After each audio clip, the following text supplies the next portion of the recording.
вақты. Менің адым Имран Усейнов. Қырымнен бағылы ең мұйым хабарлерін сіздеріне таныш етмеге азырмыз.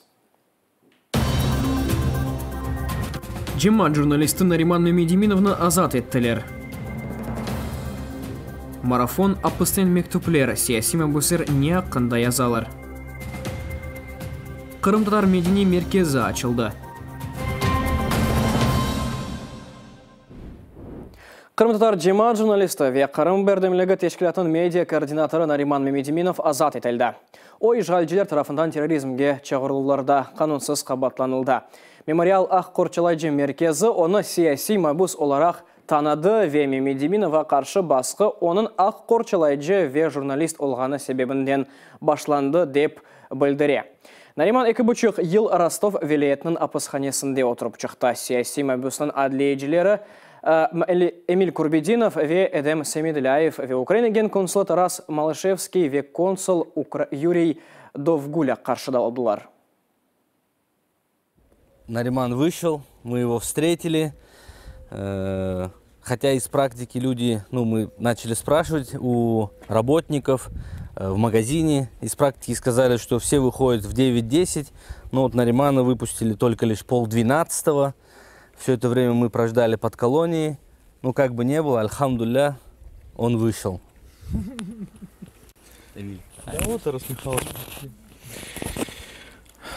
К сожалению, за эти 6 лет это первая такая встреча, лично моя, в основном, Эдем ездил в далекие территории, встречать. Я встречаю Наримана сегодня, и такой радости пока у нас мало, но я надеюсь, что, конечно же, та тенденция, которая определенная наметилась, мы имеем оправдательный приговор. Через некоторое время Нариман, конечно же, вышел. Слава Богу, альхамдулля, очень рады. Сейчас будем держать курс в Крым, домой, где встречают его люди, где встречают родственники, где встречает весь народ. Наримана, машалла. Очень приятно быть сегодня с Нариманом, с его адвокатами, с представителями Джемата.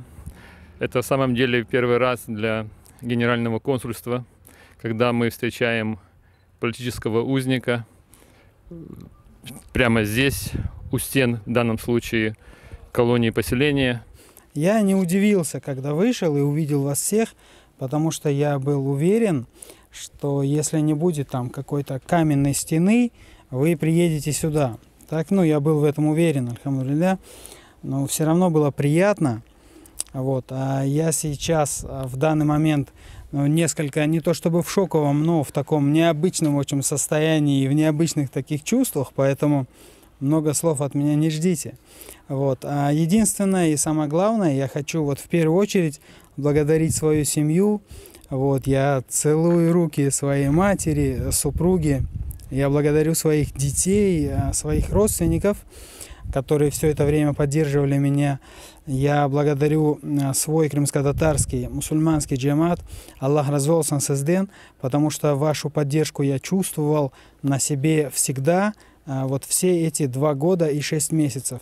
Также я говорю огромное спасибо и выражаю благодарность, в первую очередь, государству Украины в лице Тараса Михайловича, который все время тоже посещал меня и в СИЗО. Кстати, и других представителей консульства, которые тоже приходили и посещали меня в СИЗО, где бы я ни был. Язычылар ве журналистлер Қырымда ве Ростовтада тұтылған Украин сияси мәбүслерінің мектуплерін оқыдылар. Апысханеден мектуплер адлы ақ қорчалайжы марафон бұл вақтыне же Львивде кечірлейді. Бүгін есе Киевде Софиевска мейданында топландылар. Сияси мәбүслер нелер язды Невбетекань левхамызда. Причина моего выхода на одиночный пикет – донести всему миру, что мой сын не террорист. Он тот, кто всегда готов протянуть руку помощи, воспитанный, вежливый мальчик. Бұл мектупны кечкен сене Зера Сулейманова оғылы сияси мәбүс Руслан Сулеймановға язды. О кечкен сене Русия күвечілері тарафындан işgal етілген Қырымда тұтылды. Ве террористжі тәшкілятының фаалиетінде иштирак еткенінен қабатланды. Бұл сене июльнің сонында Русланның 3 yaşındaki oğlu 2 күн devam etken kılırovlarından son ölü tapıldı. Баланин ведалашмақ üçün Kırım'nın çeşit köşelerinden binlerden adam geldi. Babasını ise Tahqiqat Tevkif hanesinden yibermediler.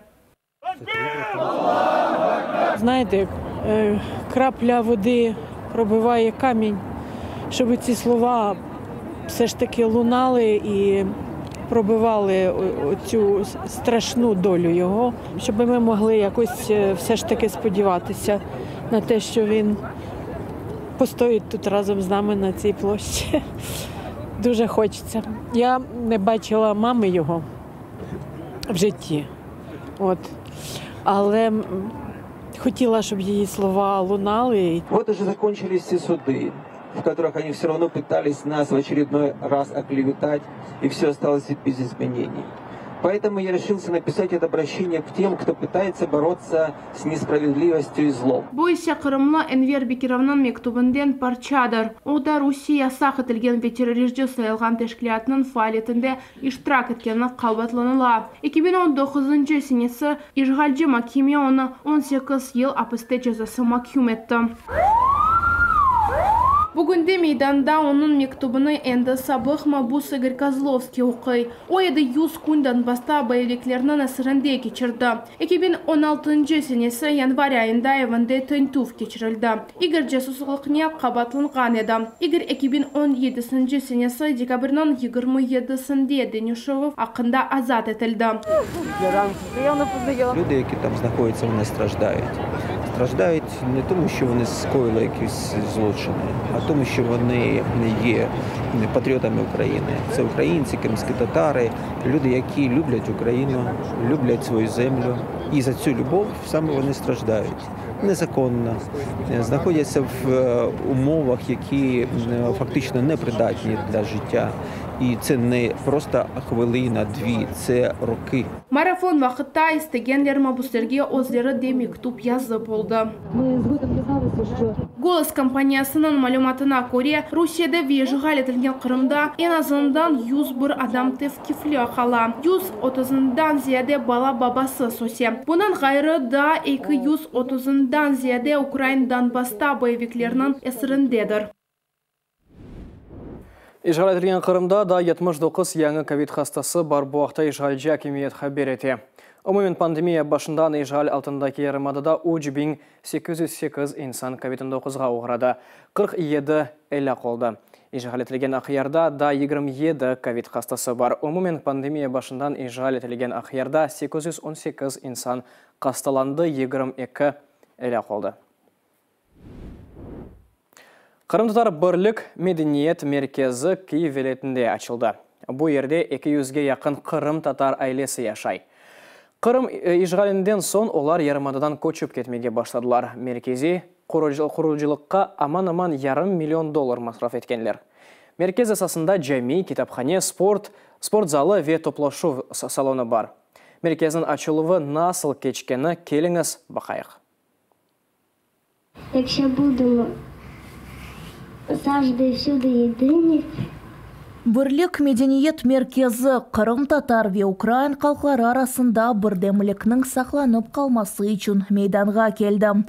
Қырымда Украина президентінің даими темсілдесі Антон Кореневичнің айтқанына көре, бұл кебі меркезлерінің açылуы işgalciler yok еткен халқының медениетіні сақлап қалмаға ярдым ете. Відкриття і робота таких центрів дуже важливі в тих умовах, в яких ми сьогодні знаходимося, коли Російська Федерація у Криму знищує ідентичність корінного кримсько-татарського народу, знищує ідентичність українців і хоче створити нового радянського громадянина. Бірлік Медениет Меркезі тек Қырым татарлар ичундегіл меркезге істеген келе біле. Қырым татар халқы лидері Мустафа Джемилевнің айтқанларына көре, işgalден азат етілген Қырымға кімлігіні ғайып етмейіп қайтмақ керек. Тамам бұл меркезінің əsas мақсадыдыр. Способствует также стиранию тех стереотипов, негативных стереотипов о крымских татарах, которые навязывались многие десятилетия советской пропагандой, которые сейчас культивируются в нынешней России. Джемилевнің қайдаткеніне көре Чайка көйінде açылған мәдениет меркезі бұтек башлангыч. Бойле меркезлер бұтун Украинада açılacak. Планируем еще в центре столицы, вместе с соборной мечетью, там будет тоже большой культурный центр, но также в других местах, городах Украины, как Днепро, Львов, Одесса, Харьков, там тоже планируется открытие таких центров. Петропавловская Борщеговка кой шурасының башы Алексей Котевскийның білдіргеніне көре меркезінің açылуы тарихи вақиадыр. Бойле ерлерінің чоқ олмасы геншлер үшін файдалыдыр. Багато жителів нашого населеного пункту вже будуть вивчати і кримсько-татарський язик для того, щоб побільше спілкуватися. Ваші діти ходять до нас у ліцеї, в школи, теж вивчають історію українського народу. Кырым-татар милли меджлис рейсы Рифат Чубаров айтқанына көре меркезінің ішіне винкишафына ярдым етмек оларның боржудыр. О екене Украинаны Кырымнен берабер бойле меркезлерінің ярдымынен инкишаф етірмек керек, деп інанам. Цей центри в інших місцях, той культурно-освітний центр, який плануємо будувати в Києві, це все для того, щоб зберегтися, розвиватися, укріплюватися і повернутися на свою землю, до Криму. Зоре Умерова бірлік меркезінің açылуына келді. Қадын бұл вақиядан пек қувана ве ғурурлана. Айтқанына көре пек бұйық иш япылды. Меркезіні де пек бегенді. Прошу Аллаха, чтобы этот центр служил только во благо общества. Я уверена, что здесь только хорошие будут прививать нравственность, красоту и все то, что людей будет сближать. Тәсілве медениет меркезі первасыз олмағанларының бағышларынан құрылды. Миллет векелі Рустем Умеровның айтқанына көре бұлей хаджемат ерлі акимиет ве бізнесінің умуми ішінің бір нумуне сыдыр. Ми разом вже більше ніж 25 років з цими хлопцями. Я кажу, що вони набагато крутіше мене, розумніше мене, візіонерніше мене, тому я завжди буду поруч з вами. Дякую нашим лідерам за те, що вони підтримали це. Дякую всім друзям, які дали підтримку цьому. Будақыға бұл сонки хабарлер еді.